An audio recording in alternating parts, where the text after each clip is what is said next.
Fresh every Tuesday for MSPs around the world. This is Paul Green's MSP Marketing Podcast. Hello, my friend, and welcome back to the podcast. Here's what we've got in store for you this week. Hi, I'm Nicky Billou, and I'm going to be talking about how you can add 1 to 2 zeros to your annual income through a little-known secret called thought leadership. And that really is a great interview with Nicky later on in the show. We're also going to be talking about making videos to promote your MSP and how you can overcome any fear you've got of being seen on camera. Paul Green's MSP Marketing Podcast. If I asked you, how would you explain the cloud to a 7-year-old? How would you respond? What's the simplest way you could explain what is, frankly, quite a difficult thing to explain to an adult, never mind a child? Now, the ability for you to break big, difficult concepts down into small, easily understood things is a fantastic marketing skill that you should be constantly developing. Really, marketing for you is about taking scary, complicated, technology-driven subjects and finding ways to make them interesting and cool and sexy and, more important than anything else, relevant to the ordinary business owners and managers that you most want to reach. So I asked a load of MSPs in my MSP Marketing Facebook group, how would they explain the cloud to a 7-year-old? And maybe in here there are some ideas that you can use to market your own MSP. So I will give credit where credit's due for some of the good ideas. Karen says the cloud is a silly name for a big computer that saves all of your video games. And she says she'd use the word computer rather than a server because a 7-year-old knows what a computer is. Tim says there's no cloud, it's just someone else's computer, which I thought has kind of Matrix vibes to it. Apparently he saw that one on a television.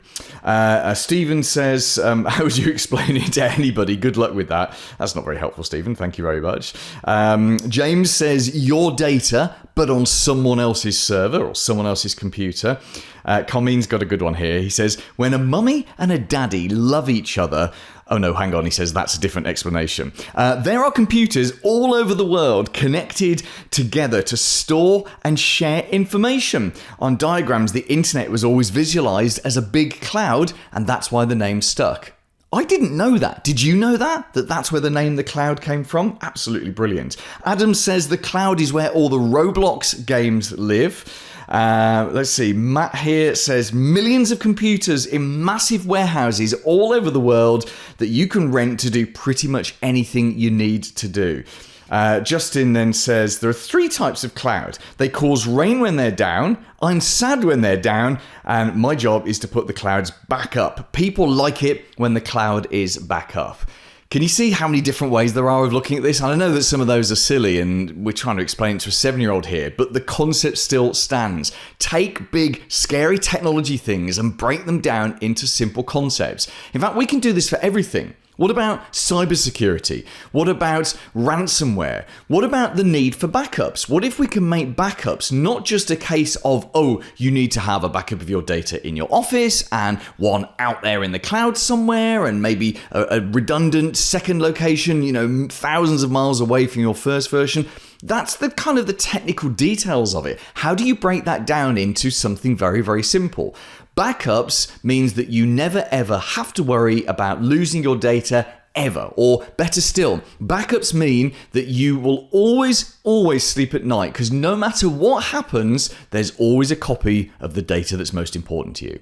Now that would be as applicable to a 7-year-old as it would to a 47-year-old. But can you see how it would be more appealing for a business owner to buy into the need for multiple redundant backups and shell out the cash for that if they understand it at a very, very simple level? That's the challenge to you in all of your marketing. Take the very, very difficult concepts and break them down into tiny, tiny, simple things. Here's this week's clever idea. Now here's an interesting question. What is it that stops you from creating your own videos for YouTube with you on screen? And it could be that the answer to that is nothing, Paul. I've got a YouTube channel and it's great. In which case you are in the very fortunate minority. Because the average MSP that I ask about this kind of thing, about being on YouTube, their answer is, well, we'd love to do YouTube. We know how important it is. I watch a ton of YouTube myself, but I am scared of being on camera. Now, I do a lot of video. In fact, you may be watching me on YouTube right now, and I'm not naturally talented at doing video. In fact, when I was a radio presenter back in the day, I failed quite a number of TV auditions to try and become a TV presenter. I was the guy that was a bit sweaty under the lights of the studio, and I wasn't very good with a teleprompter. But now I've got the ability, filming here in my own house, in my spare room, with my own kit, on my own terms. I have the ability to be okay at video. It's certainly more than good enough to do a podcast and to do some YouTube videos. So I'm going to talk you through some of the things that may be stopping you, holding you back from doing your own YouTube videos and being on camera. Now, the first of those is to figure out what your fear is. So what is it that you most fear about being on camera? For some people, it's being judged. It's people seeing you and thinking things about you, either about your physical appearance or your presenting skills, or just generally having an opinion on you. And many people spend a great proportion of their life trying not to be judged by other people. Here's the thing. People don't judge you as much as they think you do. Perhaps one or two very close people, or one or two haters, we all have haters, they may have judgments on you, and they may be extreme judgments. But for the average everyday person that's going to watch you on YouTube, they're simply not going to judge you at all. They don't care that perhaps you've got two chins. They don't care that your hair is old and grey, or that you're looking tired today, or anything like that. And actually, there are ways around all of this kind of thing anyway. I have two LED lights here, which just make me look... Well, I certainly feel better when I've got those LED lights on, because they hide some of the age lines, and I've got them set to like a color temperature which replicates daylight, so which just makes my skin look good, and it's one of the ways that I feel more comfortable, because I've got that lighting that I'm most comfortable with. I know male YouTubers who use makeup, not excessive amounts, but just a little bit of makeup just to make them feel better doing YouTube videos. Personally, I would feel a little bit worse. Maybe another one of your fears is that you might forget the script. I sometimes use a teleprompter. In fact, I'm using one right now. I've got a little clicker in my hand, which allows me to move the teleprompter up or down. I don't always use it for these podcasts, but I do when I've got specific points that I want to make. And, this teleprompter was about $100. And it's just like a mirror that goes in front of the camera, and then you put your iPad underneath, and you can see the reflection of what's on the iPad, but the people watching at home, you can't see anything right now. Well, hopefully you can't anyway. So things like, I'm going to forget my script. There are ways around that. I don't use scripts as such, but I have bullet points of things that I want to talk about, and I can see those right now while I'm looking at the camera. You see, you can take any fear that you've got about being on camera, and if you kind of name it, you acknowledge what it is, then there's something that you can do to take it away. If your fear is forgetting a script, get a teleprompter. If your fear is how you look on camera, get better lighting, or find things that you're comfortable in. I mean, that's another thing as well, is what can you do to make yourself feel comfortable? I'm in my house, in my spare room. My child is downstairs, so that I know there's no noise. I've got plenty of time with no appointments or Zooms or anything coming up, so I'm not in a rush. I'm wearing clothes that I'm comfortable with. I've got no trousers on. No, I have actually got trousers on. I have no way of proving this to you, even on YouTube, because the camera won't go down. But you get the idea. I am wearing my comfy trousers. And they're not necessarily trousers that I would go out of the house in, but I'm really comfortable in them. I'm not even wearing any shoes right now, because I'm more comfortable in my socks than I am wearing shoes. So you can do exactly the same thing, particularly if you're presenting as I am right now. For those, if you're not watching on YouTube, I'm literally just standing in a blue shirt, standing in front of a camera, and sort of staring at the camera. And you can see that on youtube.com/MSP Marketing. So I pick the clothing that makes me comfortable. I've got an environment that makes me comfortable. Something else I do as well, if I'm really struggling to just get this video content out, and I do have days when I'm struggling, is I'll go and just do some exercise. A little bit of exercise makes a surprising difference to the quality of the video that you can put together. Two other things I think that are important. The first is to prepare as much as you can. So this podcast takes me around probably about 30-40 minutes to actually film.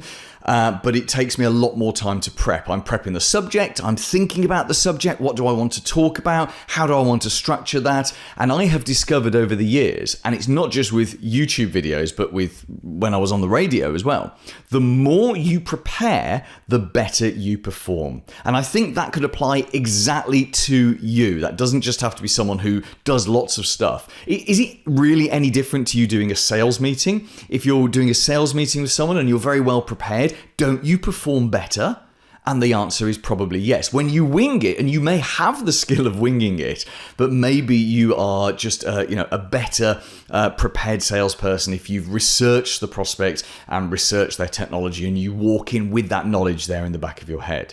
I think the final point I've got on this is, just if you want to do videos and you've got that passion to do it, just be yourself and just try to enjoy it and accept that your first videos will be rubbish, and everyone gets afraid doing videos now and again. People, I guess there are TV presenters of 20, 30 years experience who now and again still feel afraid because they're going live with millions of people watching them. And no matter how experienced you are and how good you are, there is always that level of fear there. So just be yourself, It's only YouTube. It's like a YouTube video that 100, 200 people are going to watch. If you accept the first few videos will be rubbish and just keep practicing and practicing and practicing, eventually you will get better like you do at any skill. And you know what? Filming videos for YouTube can actually be fun. Oh, it has a massive marketing advantage as well, because the more that someone sees you on YouTube, when you sit down with them to sell them your managed services, they are literally 100 times more likely to buy, because people prefer buying from experts. And these days, experts appear on YouTube. Paul's blatant plug. Back when I was talking about how you explain the cloud to a 7-year-old, a lot of the answers I gave in that bit came from our MSP Marketing Facebook group. It is such a vibrant community, and it's completely free. It's for any MSP, including you, who is keen to grow their business through better marketing. Now, you must be an MSP to join. That's the only condition. So we don't have vendors, we don't have salespeople, there's no one pitching in there. It is pure content challenging you to improve your MSP's marketing so you can generate more new revenue and ultimately get more new clients. So to join, grab your phone right now, go onto the Facebook app, type in MSP Marketing, but then go to groups. You don't want our page, you want to go to groups, and you'll see the MSP Marketing Facebook group. Tap to join, a couple of questions to answer, and one of my team will let you in. I'm there every single day, and I look forward to speaking to you in that Facebook group. The big interview. Hi, I'm Nicky Billou. I am the best-selling author of 8 books, host of the #1 podcast on thought leadership in the world, and known as the Millionaire Maker for helping over 80 people add 6 to 9 figures to their income. And with a CV like that, a resume like that, why wouldn't we want to get you on this show? So welcome, Nicky. It's a delight to finally get you onto this podcast. I've heard so many good things about you. Now, one of the things that someone said to me was that you are almost like the 2023 version of Napoleon Hill. Now, for the benefit of our audience, let's not assume that everyone who's listening knows who Napoleon Hill was. Could you just briefly tell us who Napoleon Hill was and why you could be, compared and be a modern day Napoleon Hill? Well, I'll tell you a story about Napoleon Hill that illustrates that really, really powerfully, and I think it's a story that everyone's going to love.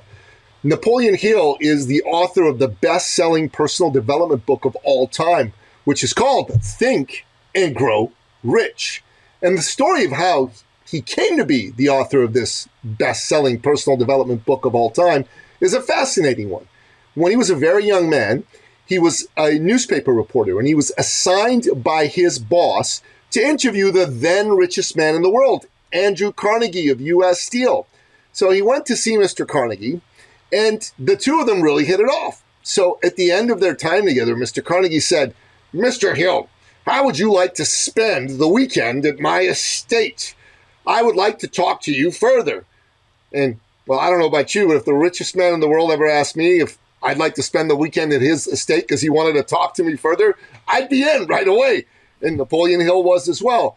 And so they spent the weekend together. And by the end of that weekend, he had really hit it off with Andrew Carnegie. And Andrew Carnegie said to him, "Mr. Hill, I have a proposition for you. How would you like to spend the next 20 years researching my philosophy of success? And what I will do is I will not pay you a stipend, but what I will do is I will give you letters of introduction to speak to the 500 most successful men and women in the United States." And of course, it took him 31 seconds to say yes, and the rest is history. He got to interview the 500 most successful and richest men and women in the United States, and that's how he became Napoleon Hill, and he wrote that book.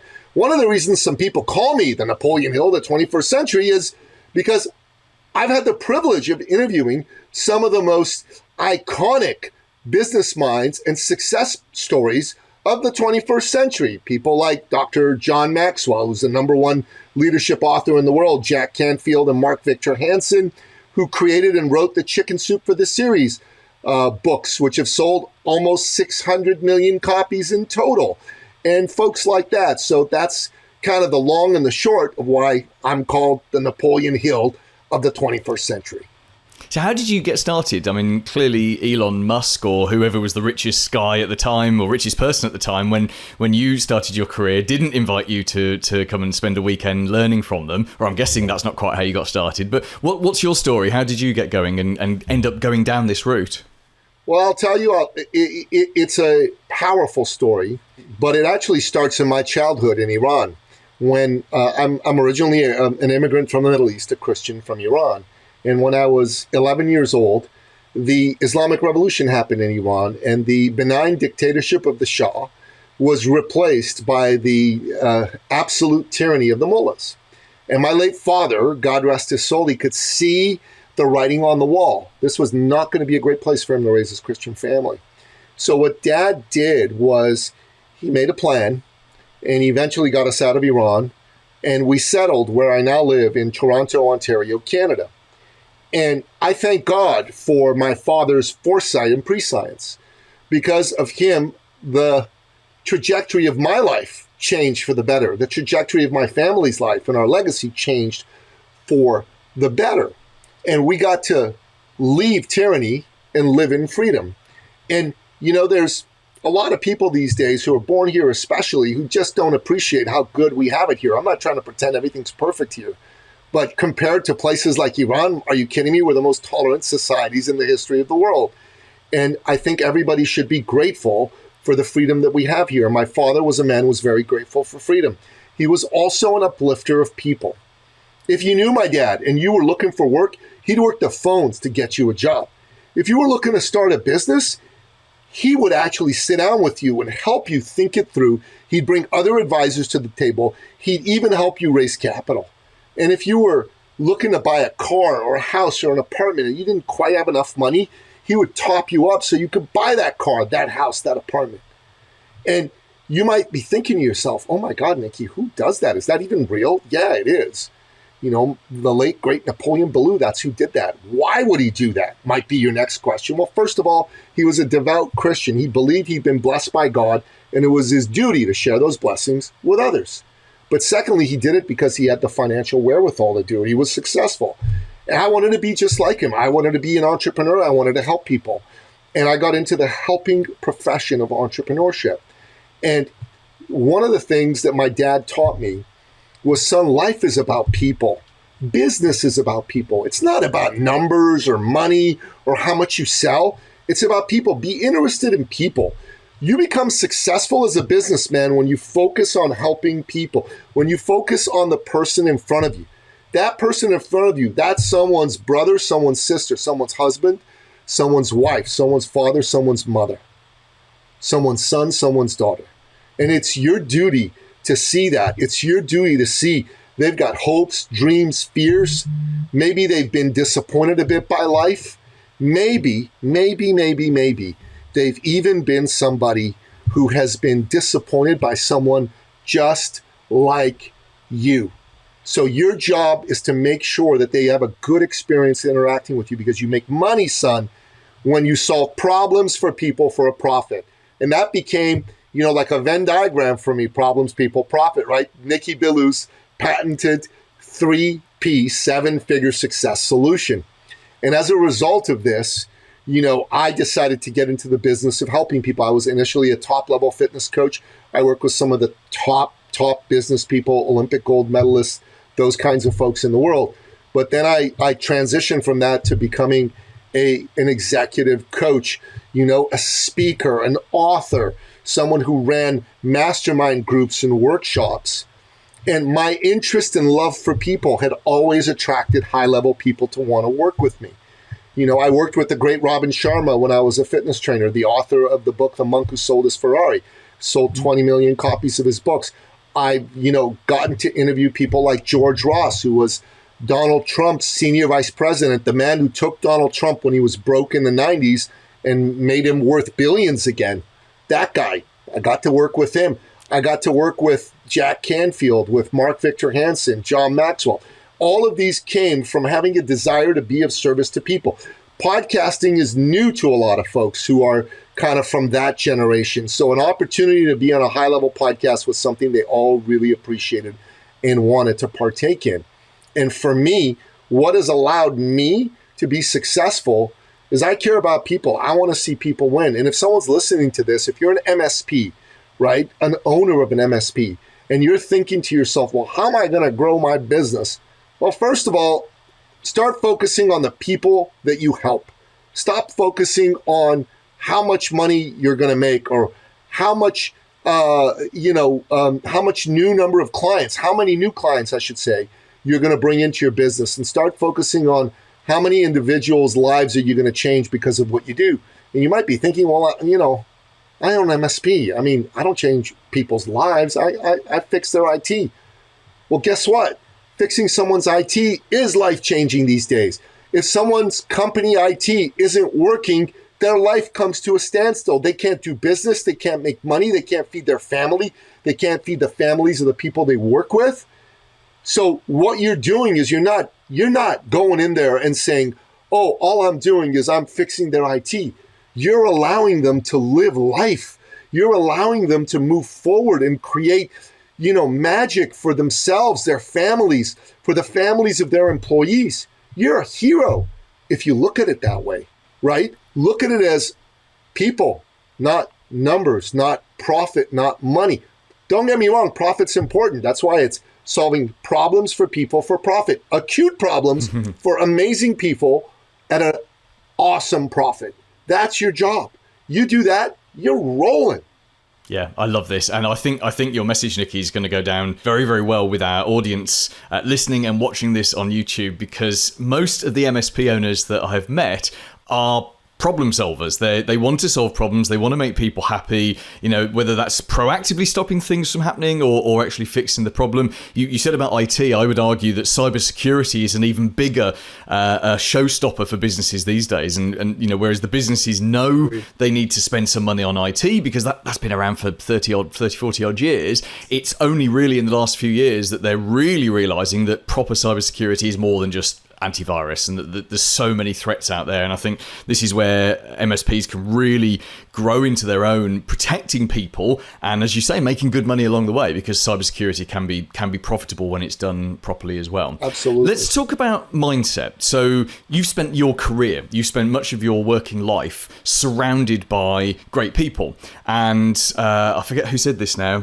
Who was it who said you are a sum total of the 5 people you spend the most time with? Charlie Tremendous Jones. You're going to be the same person in 5 years based on the books you read and the people you hang around. And the 5 most people that you hang around the most will determine who you are the most. Exactly. Thank you. I knew you would have that more eloquently than I would. So you've obviously hung around with some very impressive people. let's talk, and then you try and pass that on to the people that you're working with. As business owners, and as parents, as just people trying to have good lives as well as create good businesses. How important is that mindset, that attitude, that openness to learn? And I'm expecting you to say, oh yeah, it's incredibly important. But give me some examples, if you can, of how you've seen people's lives change by being open and having, actively working on their attitude and their mindset. It's interesting that you asked that question. It's even interesting you mentioned cybersecurity. Back in 2000 and 2001, I was a director of sales for Jaws Technology, which was a cybersecurity firm in Canada. And we sold attack and penetration tests. We sold antivirus products. We sold all kinds of things to help people out. So, man, that just brings back memories for me. But when it comes to your success, Robin Sharma was a client of mine at one point, right? I was his fitness coach. And when we trained together, I would teach him how to get healthy and fit, but he would share his wisdom with me. And, one day I told him, Robin, you think it's possible for someone like me to double my income in a given year, right? Back then, I'd never doubled my income. I'd come 60%, 70% increase, but I wanted to double my income. He said, absolutely. I said, well, how do I do that? He said, it's really simple. What you need to do is you need to absolutely triple your investment in personal and professional development to bulletproof your mindset. I said, triple? He said, yep. He said, you've got to hire the coaches. You got to join the peer groups. You've got to attend the conferences. You got to buy the courses, and you got to read the books. And all of that is going to take an investment of time, energy, and money. You've got to triple all three of those if you want to double your income. Because for Jim Rohn used to say, don't wish life were easier, wish you were better. Don't wish life were easier, wish you were better. Don't wish business were easier, wish you were better. And to become better, work on you, invest in you. Your mindset is everything. If you're an MSP business owner, okay, and you are sitting here going, well, what can I do? I'm busy. How am I going to do this mindset stuff, this soft stuff? I don't know if I really even believe in this or buy this. I'm here to tell you something. That's like saying, oxygen. I don't know if I believe in it or buy it. I don't need oxygen. What are you talking about? Are you out of your mind? You'll die in 10 minutes if you don't. 10 minutes. You'll die in 3 minutes without oxygen. 3 minutes, you're dead. Brain dead, completely gone. Investing in yourself is like oxygen for your business. You must do it. You must. And if you're one of these people who's like, engineering in your outlook, and you're thinking, I'm not into all this soft stuff. I just want to do my thing. I want to fix problems.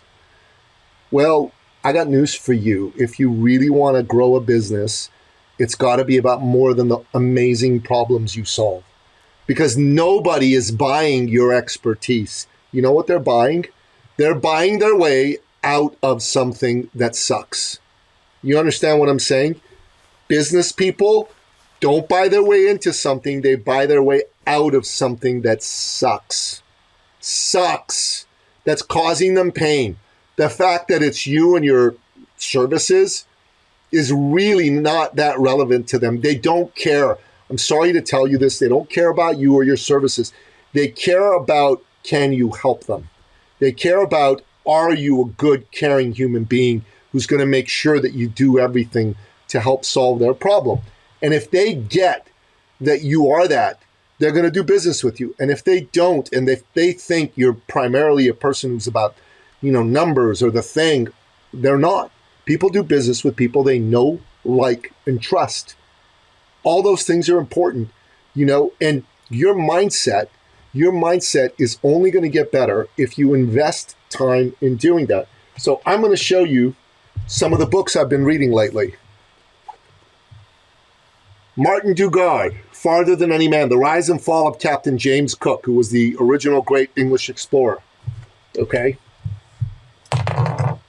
The Rise of Napoleon Bonaparte. This is the story of one of history's greatest men. and how he created out of nothing an absolute empire for himself. Now, these are some books that I've written and I'm reading right now. This is a book I wrote, How to Create $1 Million a Year Income. Okay? And as I wrote this, I've also been reading it so that I can teach it to people more effectively. Now, if you're listening to this, here's my question for you. In the last month, how many books have you read? If the answer is 0, shame on you. Pick up a book and read it. Read it. It'll make you smarter. It'll make you better. You got to do it. And here's my other question for you. Do you have a coach? Do you have an advisor that you pay good money to advise you or coach you? And if the answer to that is no, oh, come on. I have 6 coaches that I currently work with. 6. I have a health and fitness coach. I have a nutrition coach. I have a relationship coach for my relationship with my better half. I have a relationship coach who's coaching me on working with my teenage sons and with business relationships. I have a business and sales coach, and I have a manifestation coach who coaches me on how to have positive energy and manifest things in life. That's 6 coaches I'm currently paying. 6. I'm doing 2 business programs in addition to the ones I teach myself. I'm about to sign up for a 3rd. Why? I'd be a hypocrite if I'm telling you to go invest in yourself and in programs to get you better, and I didn't do it myself, right? Do you know the story of Gandhi and the chocolate? Have you ever heard that story, Paul? I haven't, no. Do tell us. So back in the time of Gandhi, he would meet people that would bring him problems, and he would give them advice on how to solve them. And there was a woman who came from far away with her young son to meet with Gandhi, and she stood in line for 3 hours, and she finally got to see him, and she was beside herself. She said, Gandhiji, my son, he eats chocolate. I don't know what to do. He won't stop. It's rotting his teeth. I'm besides myself. I've come here a long way. I'm wondering if you can help us, give him some advice. Right? Because, Gandhi was a well-regarded, highly regarded man, and people would listen to him.